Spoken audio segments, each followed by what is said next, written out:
சாத்தூர் அருகே சட்டவிரோதமாக பட்டாசு கருந்திரி தயாரித்த 2 வடமாநில தொழிலாளர்கள் உயிரிழப்பு. விருதுநகர் மாவட்டம் சாத்தூர் அருகே மேட்டுப்பட்டி செல்லும் சாலையில் நத்தத்துப்பட்டி சேர்ந்த சரவணன் என்பவருக்கு சொந்தமான விவசாய தோட்டத்தில் அசாம் மாநிலத்தைச் சேர்ந்த 5 பேர் தங்கியிருந்து சட்டவிரோதமாக பட்டாசு தயாரிக்க பயன்படும் கருந்திரியை இயந்திரத்தில் தயார் செய்து வந்ததாக கூறப்படுகிறது. இன்று வழக்கம் போல் இயந்திரம் மூலமாக கருந்திரி தயாரித்த போது எதிர்பாராத விதமாக மின்சார வயர்களில் உராய்வு ஏற்பட்ட தீ விபத்தில் அசாம் மாநிலத்தைச் சேர்ந்த 2 தொழிலாளர்கள் சம்பவ இடத்திலேயே உடல் கருகி பரிதாபமாக உயிரிழந்தனர்.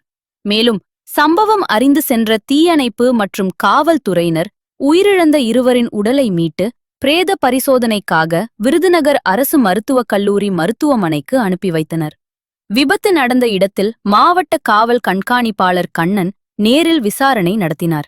மேலும் தோட்ட உரிமையாளர் மீது அப்பையநாயக்கன்பட்டி போலீசார் வழக்கு பதிவு செய்து விசாரணை நடத்தி வருகின்றனர்.